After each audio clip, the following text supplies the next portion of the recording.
For the second part of the workshop, we're going to create another notebook. Just like before, we want to make this notebook from a sample in public GitHub.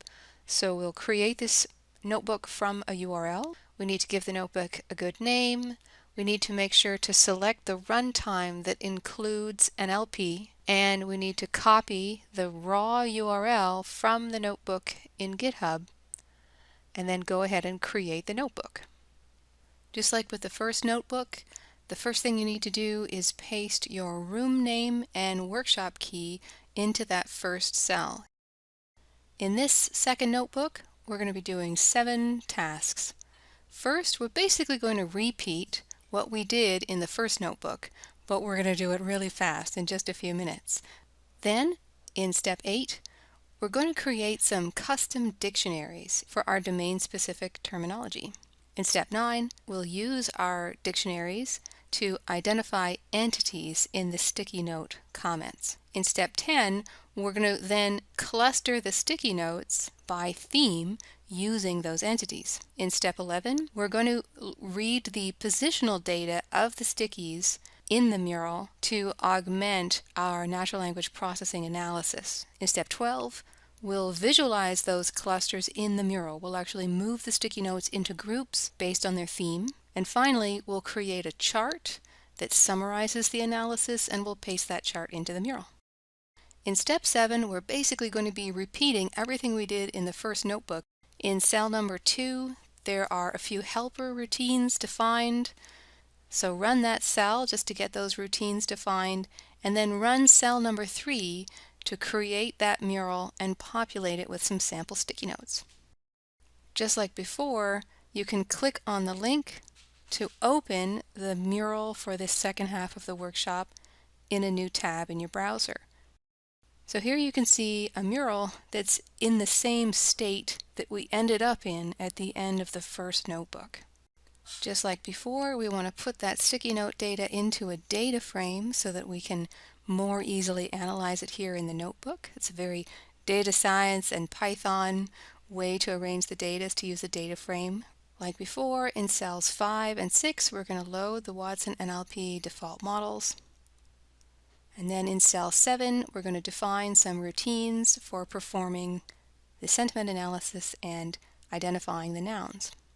When we run cell 8, what we see is our data frame with new columns added for sentiment, sentiment score, nouns, and adjectives. So now we're all caught up from the first half of the workshop. So in step 8, we're going to create some dictionaries that include terminology that is specific to our domain. So in our case, the domain is language about lunch and language about mini golf. Cell number 9 creates a subdirectory in our notebook working directory to put our dictionary files into. And then cell number 10 defines our custom dictionary for the lunch terminology. Cell 11 prints out the contents of that file just to show you what it looks like. To create a custom dictionary to use with Watson Natural Language Processing Library, you just need to create a character-separated file that has 2 columns, a label and the entry or the actual word. So you can see that I've got location as a label, and words that might be classified as that entity include the word far. I can remember there was a comment that said the restaurant was far away.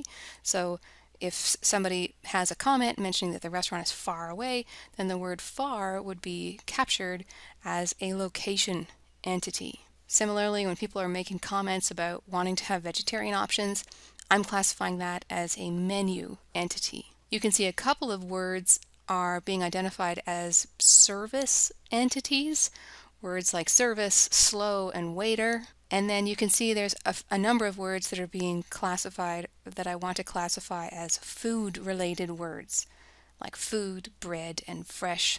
You get the idea. So basically, as a human being with knowledge of the domain, I can decide that there are certain terms that have special meaning in this context, and I would just put those in the dictionary. So step 8.3, we'll do the same thing again. We'll create another dictionary file, this time for golf-related words. In step 8.4, cell number 13, we're just creating some structures that are required by the Watson Natural Language Processing Library to use those dictionaries. And then in step 8.5, in cell number 14, we're going to test using our custom dictionaries with Watson Natural Language Processing against the sentence, "The golf course was really great." When we run cell 14, you can see that the phrase golf course was identified as the entity course. So in our dictionary file, the word course and the phrase golf course were both included as examples of instances of the entity course. You probably can already see where this is going, right? When in our previous notebook, when we made that chart where we were counting the nouns and we were trying to say, what are people talking about? The fact that the word golf and the word course were being counted separately was messing up our analysis. You can see already that if we recognize the entity golf course, then our analysis will be better. In step 9, we're going to go ahead and identify the entities in all of our sticky notes. So step 9.1, in cell 15, we're just creating some routines that use our custom dictionaries to extract entities from comments and then pass that along all the rows of our data frame. So if we want to see how that works, we can run cell number 16 to create a little test data frame. So it just has the first 2 rows of our main data frame.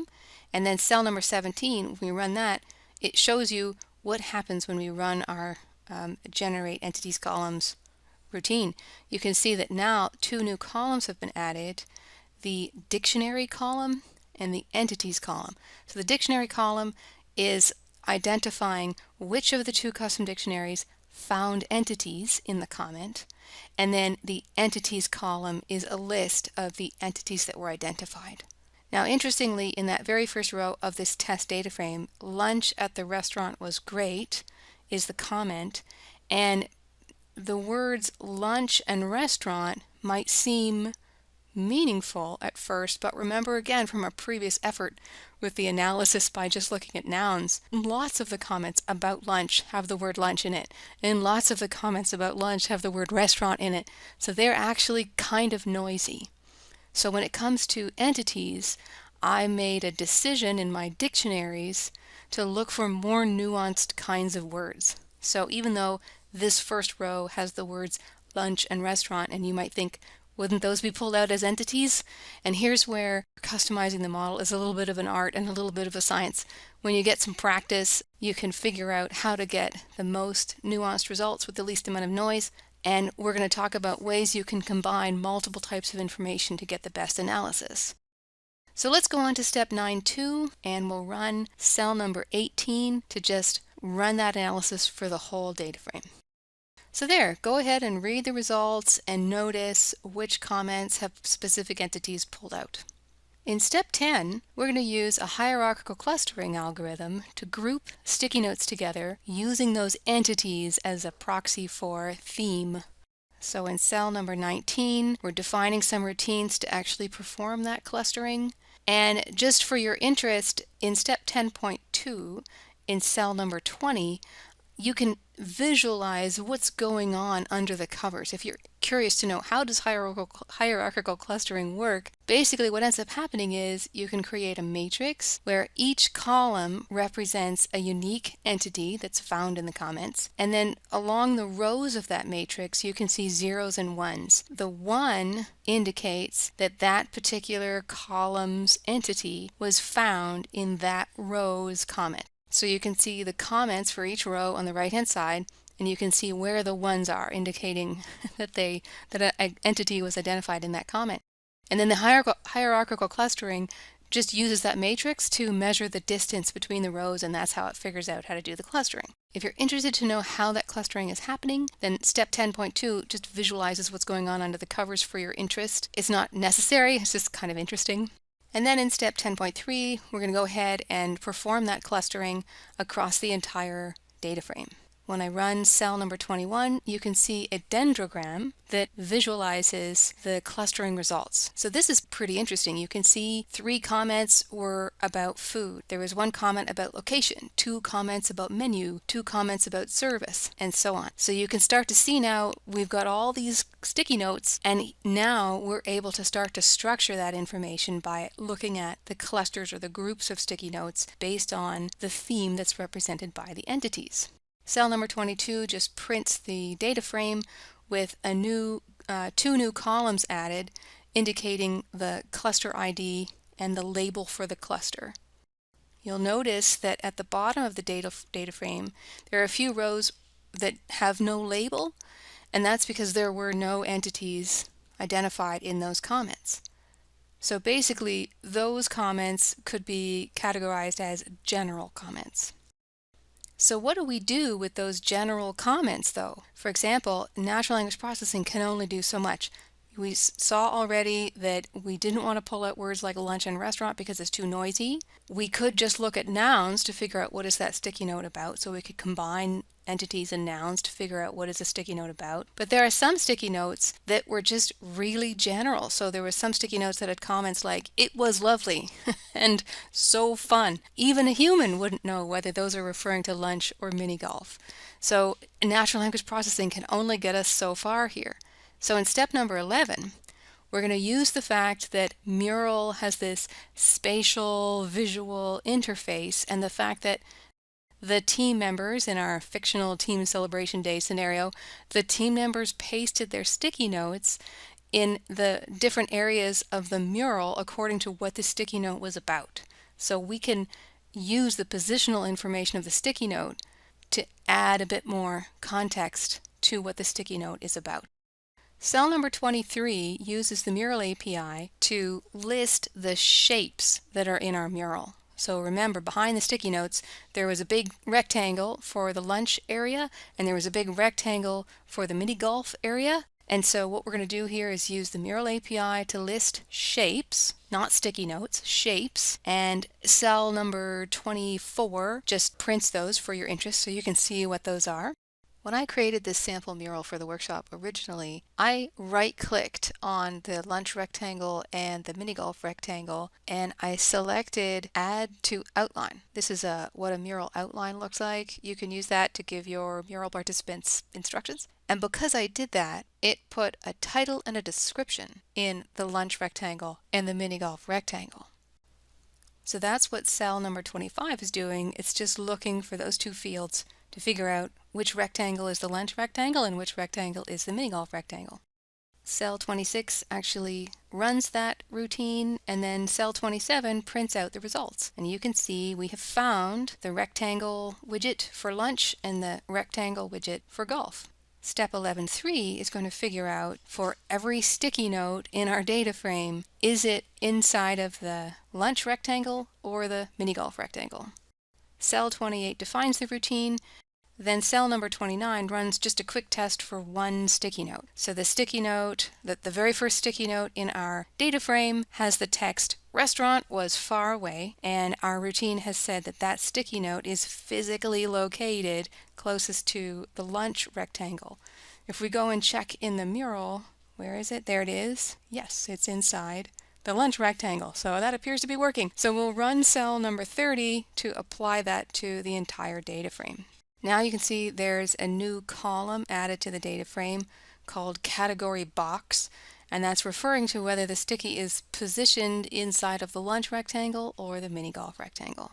So now we can see that the comments that didn't have any entities extracted, whether because we didn't want it to be too noisy or because the original comment was just very general, we now know were they located in the lunch rectangle or the mini golf rectangle. This adds clarity and context to those sticky notes that we could not get from NLP alone. That's why using the MURAL API together with NLP means that we can do way better analysis than just doing NLP all by itself on a spreadsheet of data. So step 11.4 just does the clustering again, but this time we're going to cluster the sticky notes that were in the lunch rectangle, and we're going to cluster the stickies that were in the mini golf rectangle separately. Now that we have this improved cluster data, let's go into the mural. Let's move the sticky notes into groups according to their theme. The first thing we need to do in step 12.1 is divide the lunch rectangle into zones so we know where to move the sticky notes for each theme, and do the same thing for the mini golf rectangle. Cell 36 defines that routine, and then cell 37 figures out where those zones are for the lunch rectangle, and you can see the results there. And cell 38 does the same thing for the mini golf rectangle. Cell 39 defines some routines that use the MURAL API to move the sticky notes into those groupings and add a little text box with the label for each group. Cell number 40 does that same trick again that we saw in the first notebook, where it pauses for 5 seconds so that when you run it, you have time to move over to the tab in your browser where the mural is, and you can watch as the stickies get moved into groups. For the lunch rectangle now, you can see all the sticky notes related to lunch are grouped together according to their theme, whether the comment is about location or food or menu or service or a general comment. And we can do the same thing for mini golf by running cell number 41. Step 12.4 includes a routine that puts the sticky notes back into their original random positions, just in case you want to run that again or do some experimenting. Finally, in step 13, we're going to create a chart that summarizes all of the analysis that we've done with these sticky notes. Cells 44, 45, and 46 create a little data frame that we can use to generate our plot. Let's have a look at this little data frame. The first column, category box, refers to where the sticky notes are located. The second column, label, is the cluster label. The third column, count, is the number of stickies in that cluster. The fourth column, num positive, is the number of stickies in that cluster that had a positive sentiment score. And the final column here, called score, is a different score than our previous sentiment score. What's happening here is we're just taking a percentage of stickies that are positive. So this number is going to range from 0 to 1. If all the stickies are positive sentiment, the score would be 1 here. And if none of the stickies are positive, the score would be 0. So we're actually compressing the neutral stickies and the negative stickies together. So that's what the data is that's going to go into our chart.